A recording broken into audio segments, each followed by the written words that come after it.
tumors can be stopped by removing the head or destroying the brain. I'll repeat that, by removing the head or destroying the brain. What's going on, guys? Destroy the Brain. Today we got another new video. We're calling it 13 questions. 13 questions. Why? It's probably 12 more than your body count. And today we've got Dirty Sonny Deeds. What is happening? What's going on, boss? How you been, man? Man, every day is a holiday. It's been about a year since our last video together. Yeah. Unfortunately, I couldn't get a wrestling video. I've looked all around, couldn't find anything that we could have looked up. But so we're gonna do 13 questions, all kind of like weird. You remember your first match? I do, actually. It was a 4th of July show for DCW. And the advertised the match, it was at the 4th of July at Smyrna Municipal Park. Okay. Show was ring was set up outside. It was initially advertised as JJ Cruz against KO Storm. It was going to be my debut. KO comes out being the Canadian and cut a heel promo and said he refused to wrestle on our Independence Day. And Dave at that time was the heel leader and says, well, I've got a suitable replacement.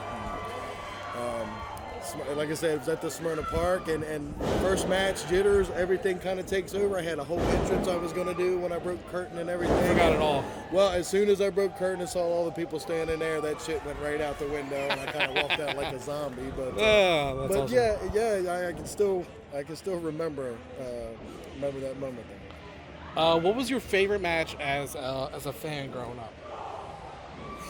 As a fan, Yeah. I was a big Four Horsemen fan growing up, the original Four Horsemen. Obviously, if we watch any of your stuff. Yes. Yeah. With Flair and Ole and Arn and J.J. Dillon, which got a couple times opportunities to work with J.J. Dillon, and he gave me some In this building, right? in this building, yeah. He actually gave me a lot of advice. That kind of pumped me up. I was working heel at that time, and Right. I spoke to him after my match, and he said it was old school heel. He loved it. You didn't see old school heels anymore. The heels want to be kind of the bad guy with a little edge that people like him. And Dirty Sonny Deeds wasn't like that. He was just straight. I didn't give a shit about what the fans thought. It was about me. And so, yeah, I would say I don't necessarily know of a favorite match that pops out, but it was just anything that they were involved in. Now, these next few questions kind of line up together. Your favorite match that you've ever been in? Favorite match that I've ever been in? Well, I will say we've had a lot of fun matches and things like that. I'd say the one that I take the most out of, I got the opportunity to work Shane Douglas. Okay. Yep. And I got the opportunity to work him a lot of time, or 3 different times, and he ended up putting me over 2 out of those 3 times. And it was, I learned a lot from him that you see some of that in the ring, and some of the guys that I've trained, I've instilled that in them. It's about having fun in there. You can't call the match in the back step by step, and because you don't know how it's going to play out there. You don't Right. know how the fans are going to react, and I remember specifically asking him one question, how he wanted me to sell something, and he said words that ring into my head to this day. It's just feel it, brother, just feel it, Just feel it. just whatever it is when you get out there, and I took a lot from that. So I would say my favorite matches would be what I've learned from him wrestling him. Okay, and now your favorite in-ring moment. Favorite in-ring moment. We have talked about this quite a bit. It was another 4th of July show. Okay. And I think I tried to find video of it too. And I think we were working tag team. Okay. And again, the ring was set up outside. Ring was set up early in the morning, so the sun shone on a black canvas all day. Yeah. And it was so hot. Yeah. By the time we got in there, that it was literally like burning our skin. Oh yeah, it was so bad. so bad. I remember me and I think JJ did a double down spot that Hank, who's still after all these years still refereeing. Yeah, I think he's out there right now. He might be out there in the ring right now. that he was a little slow starting the count for the double down, and Cruz hollered over to him, "Damn it, Hank, count!" And to the point where we had to sit up because it was just burning. Oh our yeah, backs yeah, too oh yeah, bad. yeah. But you remember. Yes, I do. Do you have a what the fuck am I doing here moment? Now this could be like a specific spot or like just the minute before you go out, you know. I'm sure early on there was a couple times that I kind of felt like that, but it's over the time. It's like no matter what happens or whatever spot that you're in, there's a way to cover, there's a way to get through it, and things like that. But yeah, I'm sure there'd been a couple early on, but like I said, as time goes on, I wisened up and smartened up with a lot of things that I wouldn't always agree so readily to do things in the ring if I wasn't comfortable with who was doing it or whatnot and things like that. Yeah, we were quite risky back in the day. Speaking of worst injury. Worst injury, back in 2018, I suffered a neck injury. I had discs that were pinching a nerve, and it was causing my arm to go numb.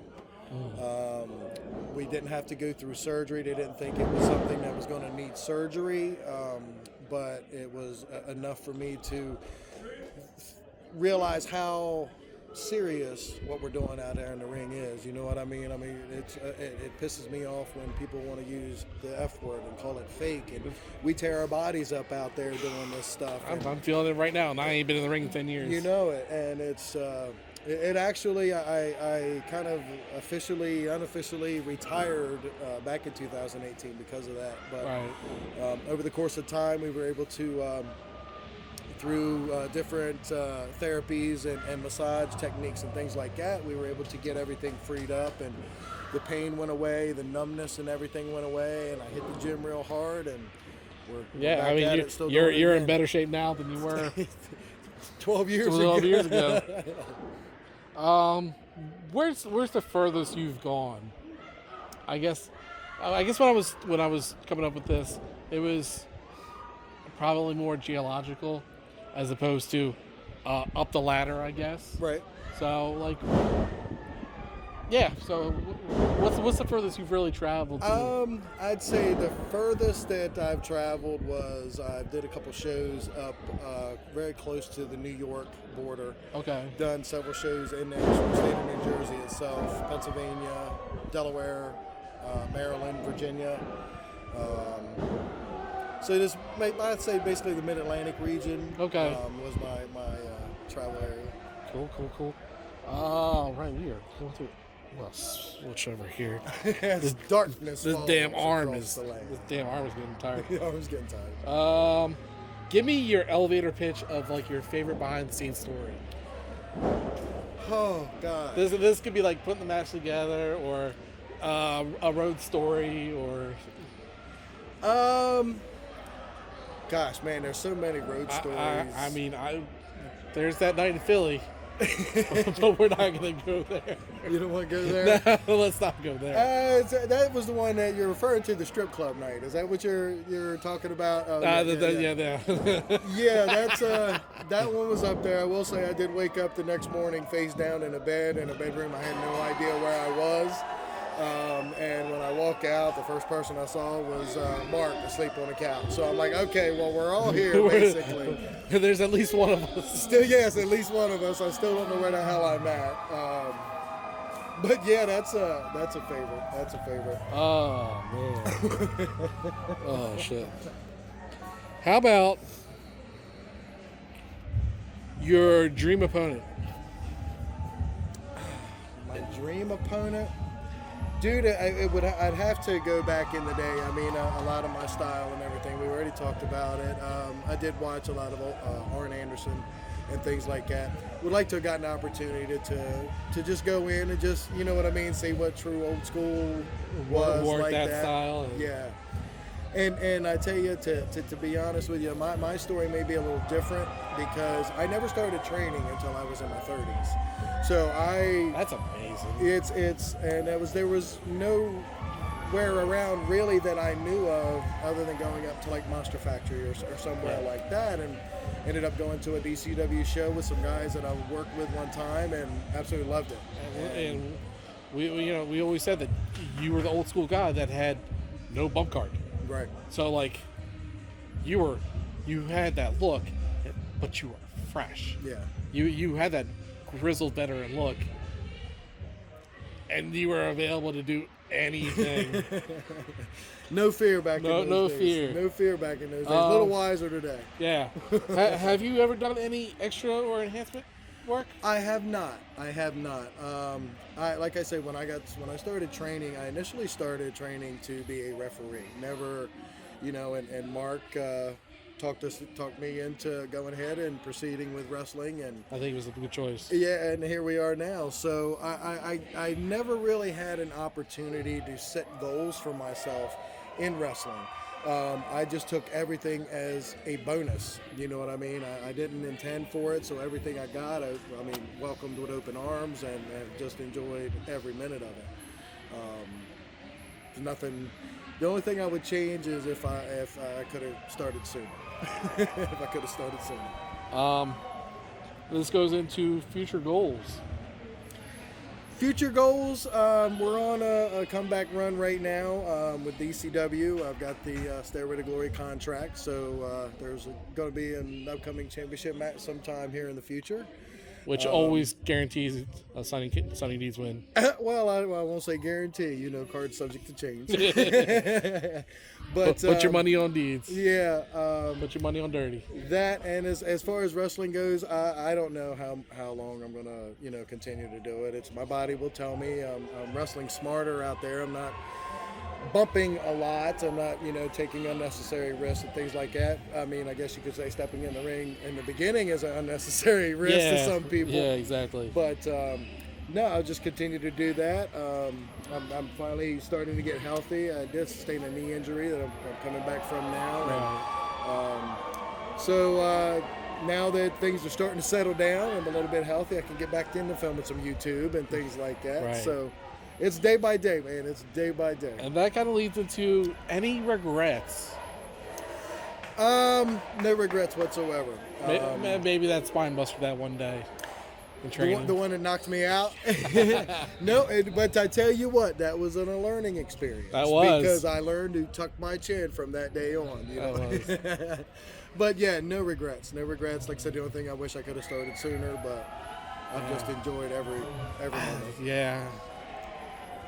That's a tough one. Now, in the business, we all like to impersonate the boys, do their catchphrase, give each other grief every now and again. Who you got? Who do you got? Who can you impersonate really well? Who can I impersonate really well? Yeah. Who can you do the cream of the crop? I can't. Or brother, what do you got? The best. The Rock had a lot of good catchphrases. He was great on the mic. But I would say one that I would get hyped over would be Stone Cold, because he would just come out and he would bullshit. He would tell you that's the bottom line because Stone Cold said so. He meant it. Yeah. He meant it. And honestly, I think you've said that to us once or twice. So I think that kind of